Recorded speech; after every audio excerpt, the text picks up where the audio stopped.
No one in the world ever had love as sweet as my love. Every record that came out, zoom, up it would go, and it was just a magical time. There was a moment between the two of them where they were almost basking in something. He really believed his sister had the greatest voice of the generation, and she really believed her brother was a genius.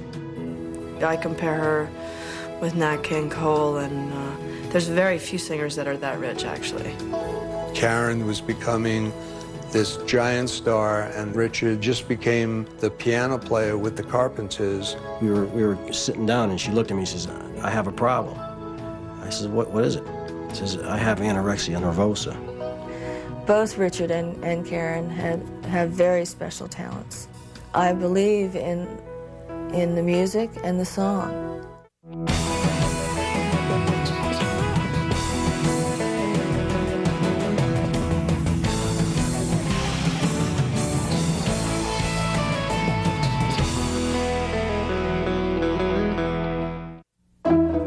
America, after World War II, was becoming a nation of suburbs.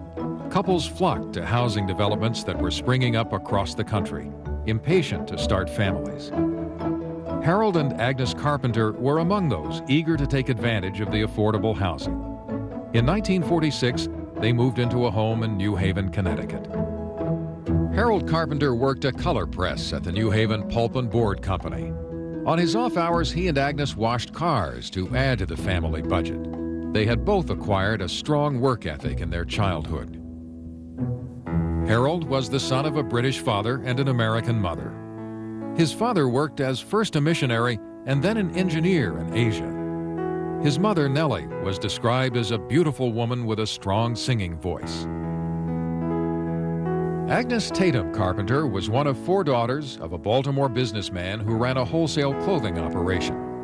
He made sure Agnes and her sisters understood the value of hard work. Agnes, an expert seamstress, made her own wedding gown. She was a strong-willed woman, a protective mother, and a meticulous housekeeper. In Richard's new show, he does a piece about both of them, and he said, "That was my mother, and what my mother wanted, my mother got." On October 15, 1946, Agnes gave birth to the couple's first child, named Richard Lynn after Harold's brother. 3 years later, his sister, Karen Ann, was born on March 2, 1950. Though Agnes and Harold loved their children, Richard has noted that they were uncomfortable with openly displaying their affection. What they did share unreservedly was their love of music. Harold had an eclectic collection of music, from Harry James to Spike Jones to classical composers.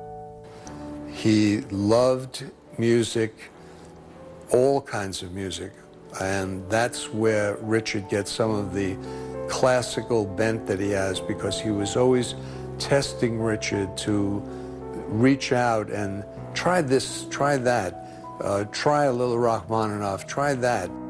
By the time he was 3 years old, Richard's greatest pleasure was spending hours in the basement listening to music from Harold's record collection. Harold had hung playground swings from the ceiling of the basement, so Richard and Karen could swing and listen to music. Karen and Richard were close as children, and the strong relationship they established would last throughout their lives. They would always be each other's best friend. But though Karen loved spending time with her adored older brother, she was also a tomboy who enjoyed playing outside. Karen was always out playing softball. She was always out playing some kind of sports or doing something with the rest of the kids. Karen also had a great personality. She was a very friendly, outward-going person, a very fun person to be with. When he was 12, Richard began playing piano. By the time he was 16, he was taking piano classes at Yale. He thought about little besides music, and everyone in the neighborhood knew that he was headed for a career as a musician. We would be roller skating outside, and he'd be playing the piano, especially with the neighborhood the way it is. Everybody's close by, and the windows and the screens are up, so you can hear him playing.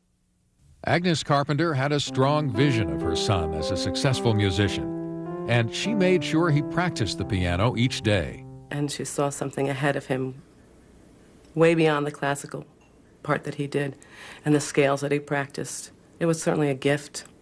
I think she recognized it and knew where he had to go. Agnes and Harold decided the place to go to help Richard's budding career was Southern California. Though it meant leaving old friends, the Carpenters packed up their car and headed west in the summer of 1963. But the Carpenters didn't exactly move to the heart of Hollywood. They settled in Downey, California, not far from Los Angeles.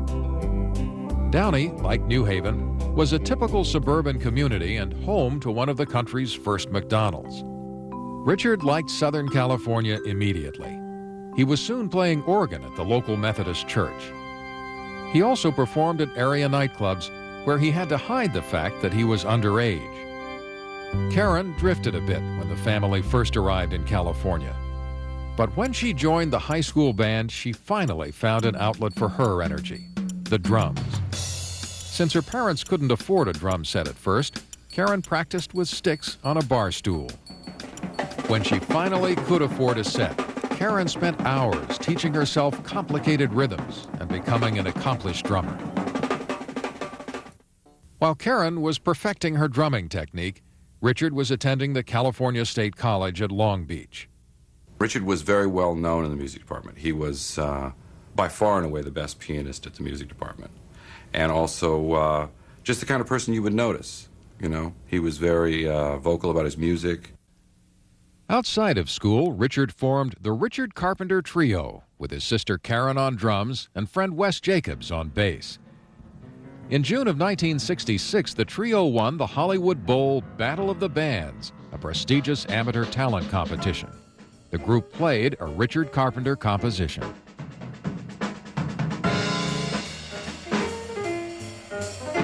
It was a big night in many ways for the 16-year-old Karen and 19-year-old Richard. And I remember my father, whom I always just adored and knew loved me, even though we weren't really a tactile family, that night, as we were all turning in, saying, he knows that he doesn't say that much to me one way or the other, but he just wanted to let me know how proud he was of both Karen and me. And it just really stuck. It was very nice. Though the trio signed a deal with RCA, their jazzy instrumentals were out of step in an era of rock and roll. They were soon released from their contract. Richard, along with Karen, now formed a group called Spectrum. Richard was the leader and set the style for the band. Less instrumentals and more vocal harmonies. The group played at clubs around Los Angeles. And they had a girl drummer with her name on the drum head. Karen Carpenter was on the drum head. And boy, could she play. And so she's riddling through this stuff like a jazz drummer, really great chops, and these guys, wow, just incredible vocals, which, again, you'd never heard this out of a rock band, and everybody was blown away. Unfortunately, record companies were not blown away by the group. They rejected their sound as too soft. This group, too, fell apart. But Richard was determined and went on developing his sound, which now featured Karen on lead vocals. Well, our first contestants tonight come from California State College at Long Beach.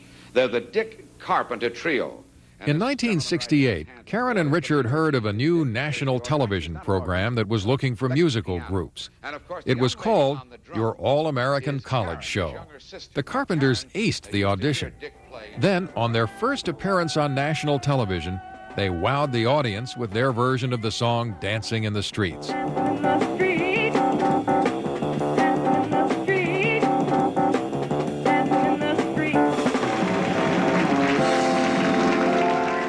Despite their victories, Richard and Karen were not optimistic when a friend offered to take their demo tape to Herb Alpert at A&M Records. Alpert was a star himself as a trumpet player and leader of the popular band the Tijuana Brass. He also happened to be the A in A&M Records, a small but well-respected label. This time, the fairy tale came true for the Carpenters.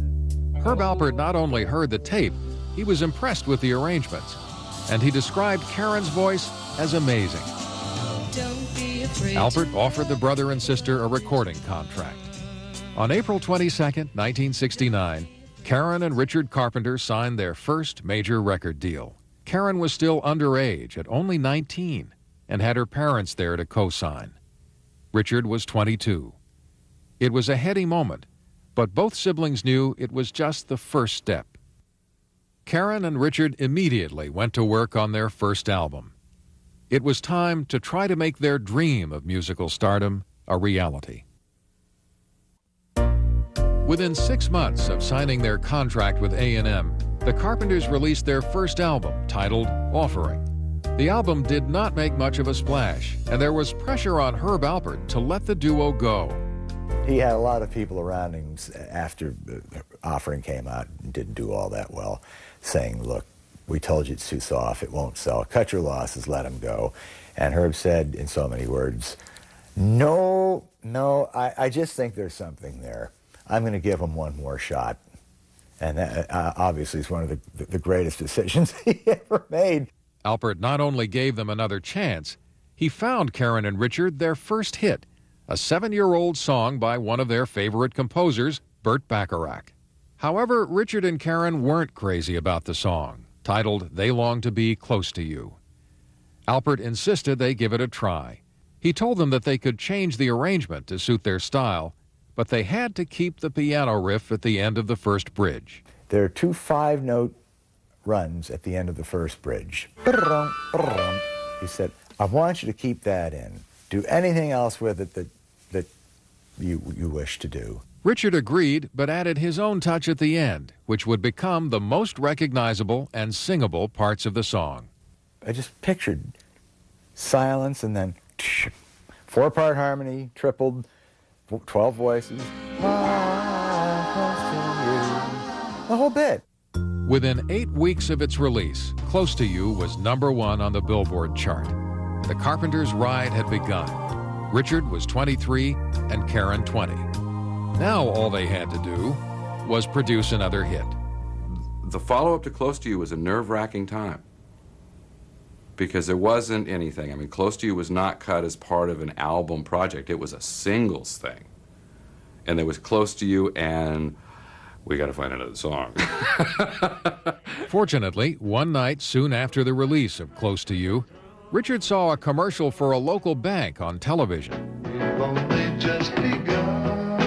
In that jingle, he heard the Carpenters' next hit. Within days, he and Karen were back in the studio recording a full-length version of the song. It would be their second #1 single, and a standard at weddings for years to come. Sharing horizons that are new to us, watching the signs along the way. The duo's second album, Close to You, included both their hits and earned several Grammy nominations. Only 2.5 years after signing with A&M, the kids from Downey found themselves at the 1971 Grammys as multiple award winners for Best New Artist and Best Contemporary Vocal Group. We still can't believe we even had a record out, but we couldn't do it, needless to say, without our producer Jack Doherty and Herb Alpert and Jerry Moss of A&M Records. Suddenly, the brother and sister were in demand everywhere.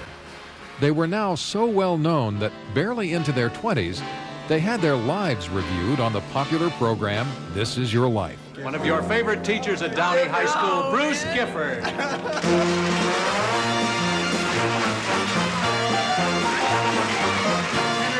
How did Karen start playing these instruments, Mr. Gifford? Well, to be honest with you, it started because she was trying to escape physical education. I thought you were a baseball player. They don't let you play baseball. Oh, they I just see. made Okay. you run a lot. They booked themselves a non-stop touring schedule. In these early years, the road was less than glamorous. But we'd still rent the Ryder truck, have a couple station wagons and sedans, and the guys, Karen and I, would load everything up and then unload it, set it up, then go out and do the gig, then sign all the autographs until every last autograph had been signed. In many ways, the Carpenters' lives remained the same, despite their great success. They still lived with their parents and still loved Big Macs.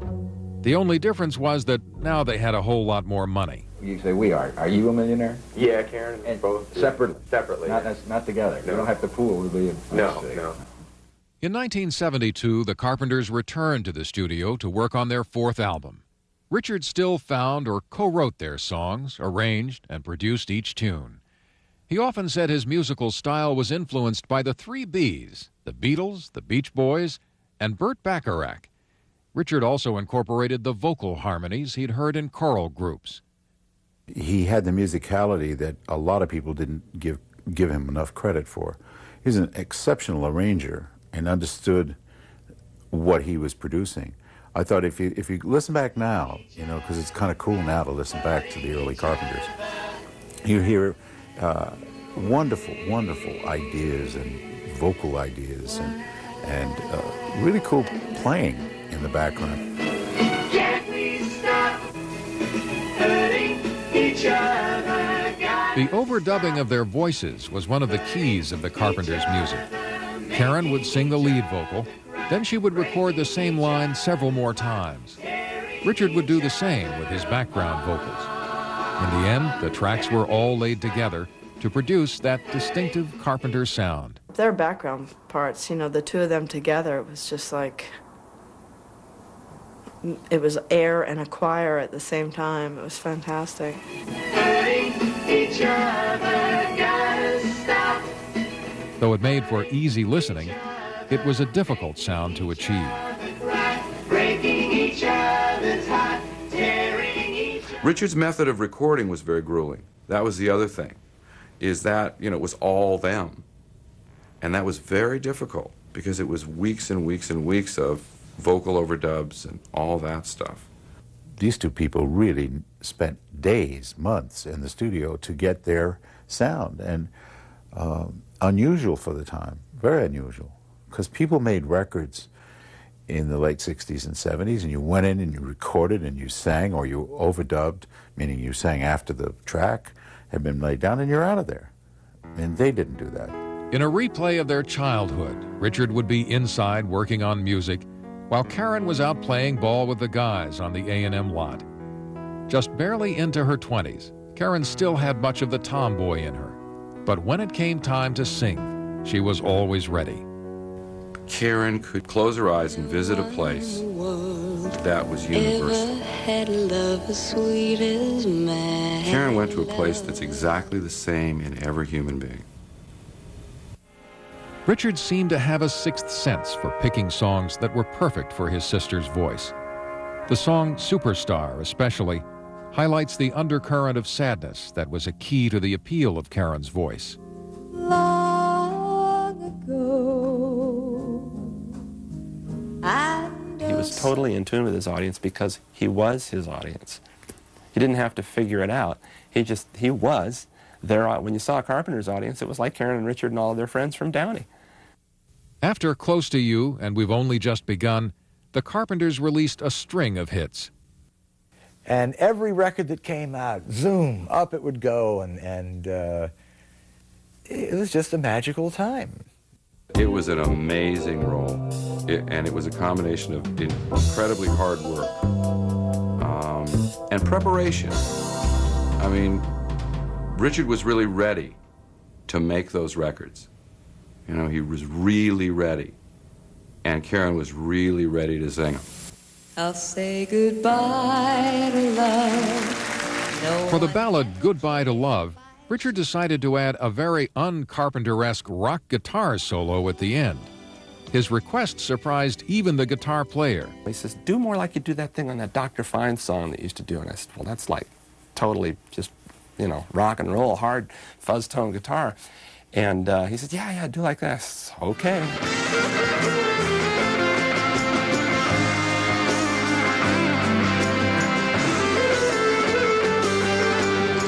Today, that's not a big deal. Power ballads, we call them, the fuzz guitar solo. That's a very typical thing. But Richard actually, I would say, came up with that, and that solo on Goodbye to Love sort of holds up all these years as the, you know, the solo that changed all that. Inevitably, Karen began to overshadow Richard in the public's mind. After all, it was her voice coming through their radio speakers. Karen had that incredible voice that everybody said, oh yeah. What we used to call instant radio. You know, when the radio went on and you heard Karen Carpenter's voice, it took about 3 seconds and you knew who it was. That's amazing. An incredible instrument, wonderfully controlled. And she sang simple, and I love that. I mean, she sang the song. There was not a lot of tricks. It's something that I've grown up to sort of emulate, that style of trying to just deliver the song. And Karen was one of the masters of it. Karen also played drums in the band. She still loved the instrument she had discovered in high school. When I took up the drums, both the drums and the voice started to come she started together. Singing at the same time. But did folks like to say, girl drummer? Why, Yeah. Karen, why do you want to do that? Well, everybody kind of looked at me funny, but I didn't really care. I'm watching her play drums when no one was around and she and Richard would be playing or they'd be rehearsing. It was a joy to behold. As her popularity as a singer grew, so did the pressure for her to take the normal position of a lead singer, center stage. So she agreed to a compromise. The major ballads she would sing out front, the rest she would perform at the drums. It wasn't about how she sounded. She was carrying the vocals just fine. And she was playing the drums just fine. The thing is, you had this phenomenal singer, the back part of the stage behind all this stuff, right? And people wanted to see the singer. Within a few short years, Karen and Richard Carpenter had gone from suburban kids with a dream to international pop stars. By 1973, they were A&M's top-selling group. To quote one of their hits, the Carpenters were now on top of the world. Yet before the end of the 70s, it would all begin to fall apart.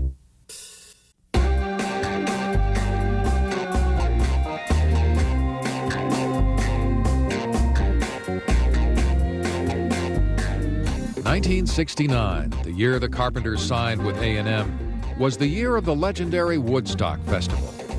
It was a time of revolution in the streets and in the world of popular music. Suddenly, what you listened to defined which side you were on, and the phrase generation gap was on every exasperated parent's lips.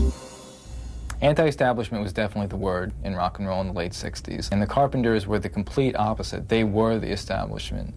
It's hard to imagine anything more of the opposite of the whole kind of Woodstock culture aesthetic than the Carpenters.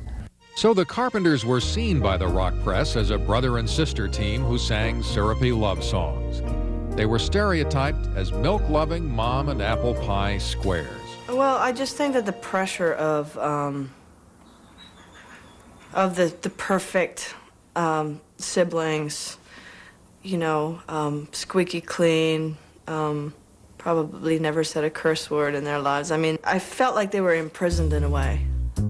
It was hard for the siblings to deal with the personal criticisms of their hair and clothes, but what really made them angry was the unthinking dismissal of their music. And I kind of expected a fair shake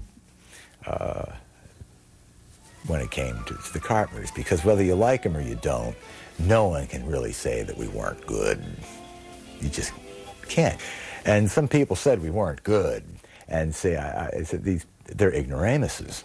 The Carpenters further cemented their reputation as the Pat Boone and Doris Day of their generation when they accepted President Nixon's invitation to play at the White House. We think that tonight, having the Carpenters, one of America's finest young group in America, entertain us is most appropriate. The Carpenters, ladies and gentlemen.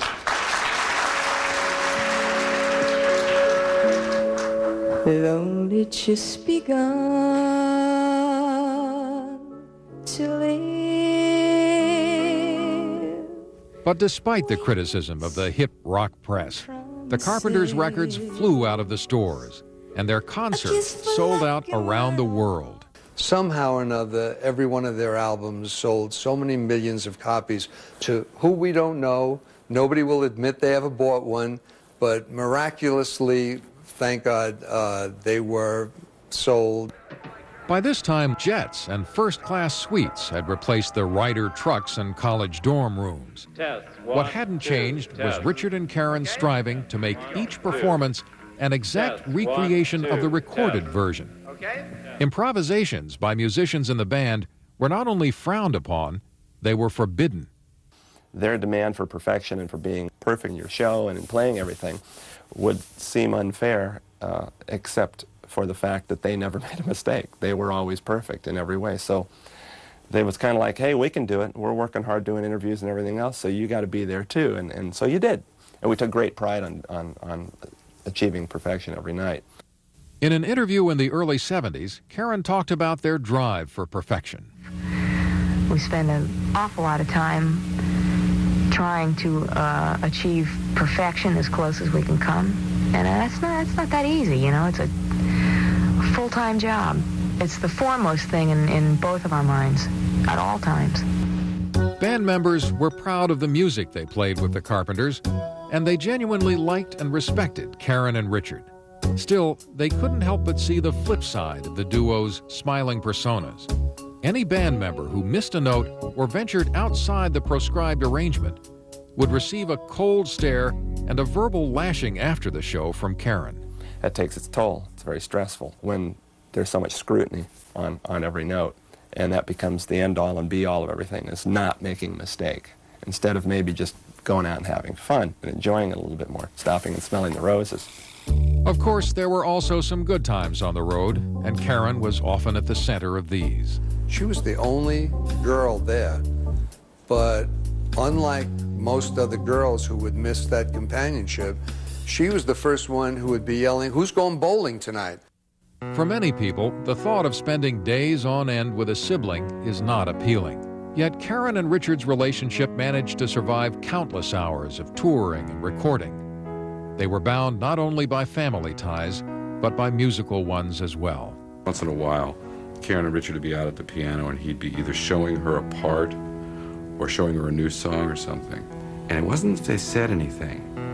There was a moment between the two of them that was private to them, where they were almost basking in something. I mean, they knew it was right, they knew it fit, they knew that what they just did sounded great. Though Richard and Karen had become international stars, they were not as successful in their love lives. A relentless work schedule made relationships difficult. Richard dated members of the Carpenter entourage, but both Agnes Carpenter and Karen were claustrophobically overprotective of Richard. They made it clear that they disapproved of his liaisons, and Richard would eventually, reluctantly, end each of them. Though Karen occasionally dated, her relationships never lasted. She was both too busy with her music and too afraid of ending up with a gold digger. In 1974, Karen decided that she needed to lose weight. She had always disliked her hourglass figure and now began what everyone considered normal dieting. Karen got down to a weight that seemed normal to those around her. The problem was, she didn't stop dieting once she got there. Concerned, Richard spoke to his sister, who told him not to be alarmed. She just wanted to get down to 105 pounds. But 105 pounds came and went, and Karen kept dieting. By 1975, the normally energetic singer had to rest between shows in Las Vegas. But then it just kept going down, down, down. And, of course, if in fact she had anorexia nervosa, we didn't know it at the time. It's just all of us around her noticed that the pounds were just falling off.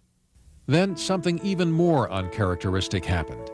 Karen, who never missed a day of work, became too weak to perform. The Carpenters had to cancel their sold-out appearances in Britain and Japan. While Richard flew overseas to speak to fans and promoters, Karen rested at home in Downey under the watchful eye of her mother. When her weight climbed back to 104 pounds, everyone thought the worst was over. But for Karen and the Carpenters, the worst had only just begun. It was 1976, and the United States was celebrating its bicentennial. Disco was rearing its glittery head, and the Carpenters were reassessing their career. Though their 1976 album, A Kind of Hush, had sold well, the group didn't feel that it was their best work. Fatigue from endless touring and personal appearances had seeped into the recording process. The brother and sister decided that they needed a new direction, and that direction was television. It would keep them in touch with their fans and off the road for a while. Their first national television special aired on December 8, 1976. Bum came up to you. Said he hadn't had a bite in days, so I bit him. The show was a hit, ranking number 6 in the ratings, and they went on to host several more specials. These programs allowed Karen to show off her talents as a comedian. I put on my angel gown and oh, your mama laughed. And they gave Richard a chance to highlight his musical roots. Here, the group performs a Spike Jones-influenced version of their first hit, Close to You.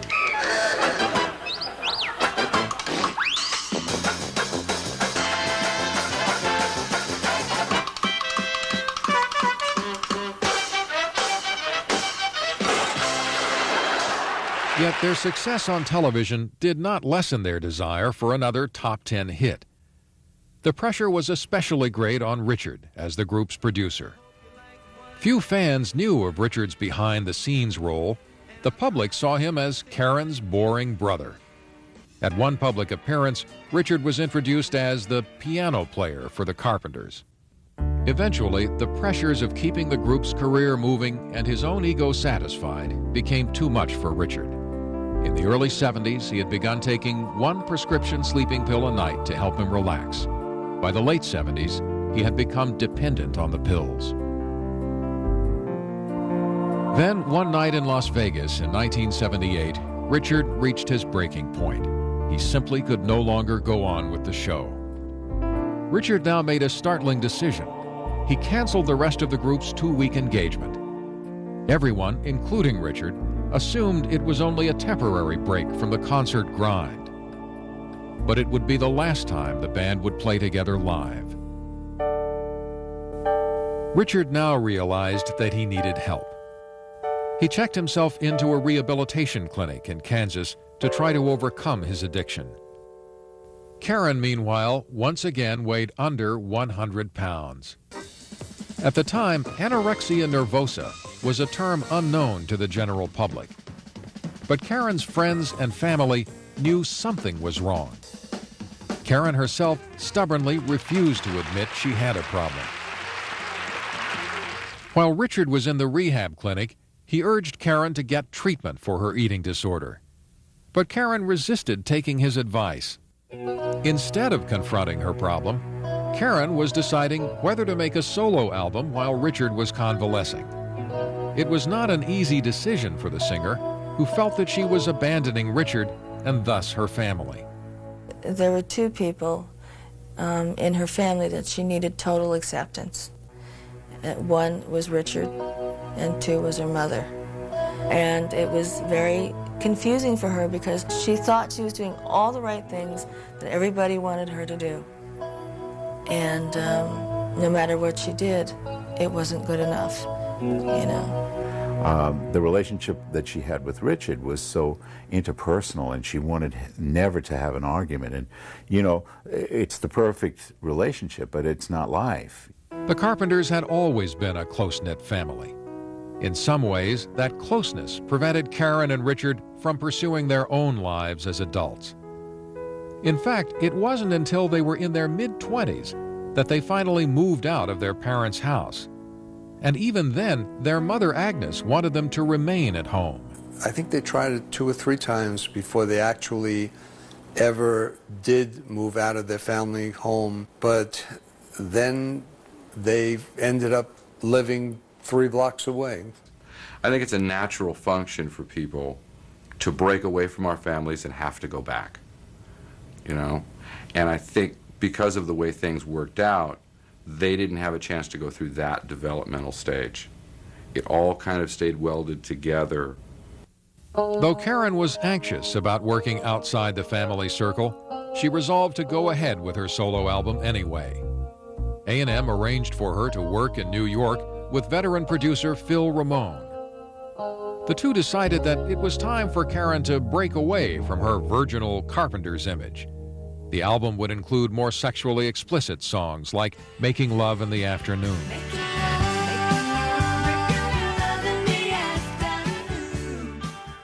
After several months, the album was finished, and Karen eagerly played it for A&M executives and for Richard. The reaction was overwhelmingly negative. And you could cut the air, it was so thick. We both left the lot, and nobody applauded, nobody said anything. The material was ill-suited for Karen, with rare exception, and not done in the proper key for Karen. It's up too high. And, of course, part of Karen's appeal and her charm is the resonance that comes from the low register, and it's not there in that album, so. Karen was devastated by the criticism of her solo effort and decided not to release it. At about this time in 1980, Karen's love life finally took center stage. Through friends, she met businessman Tom Burris. Within weeks, they were engaged, and on August 31st, 1980, the two were married in an elaborate wedding at the Beverly Hills Hotel.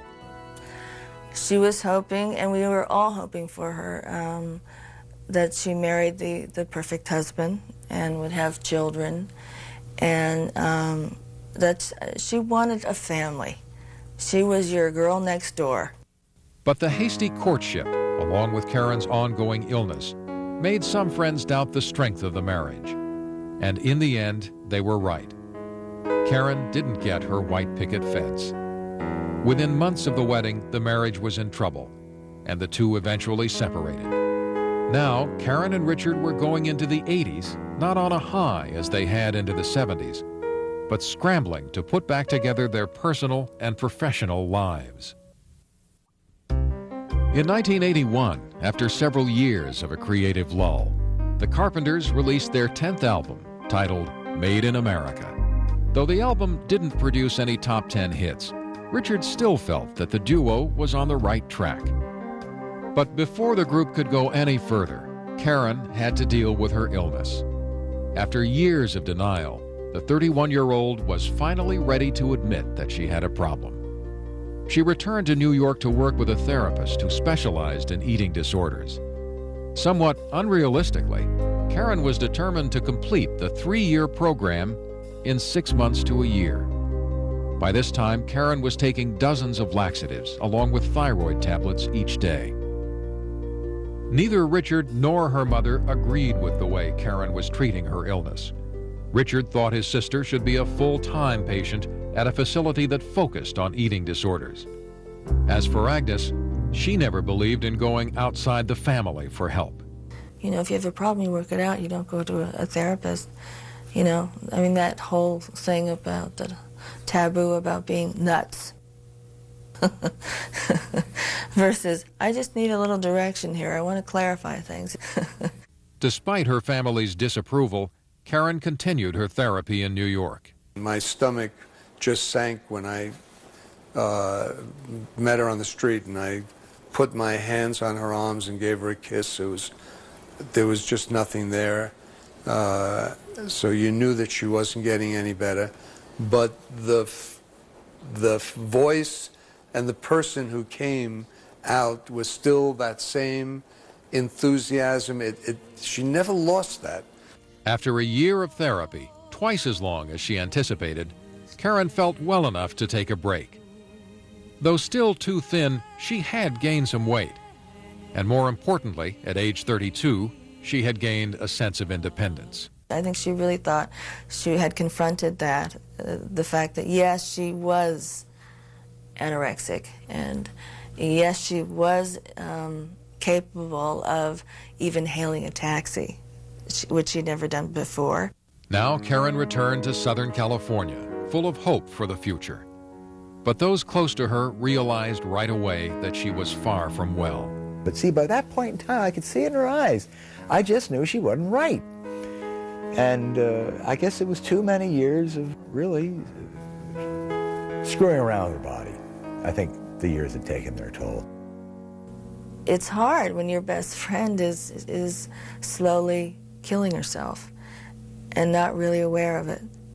Karen Carpenter had been starving her body for nearly a decade, and now even her determined spirit couldn't overcome the damage she had done. On the morning of February 4th, 1983, the years of abuse finally caught up with Karen. When Agnes Carpenter called her daughter to come down for breakfast, she got no answer. Rushing upstairs, Agnes found Karen passed out on the floor of her bedroom closet.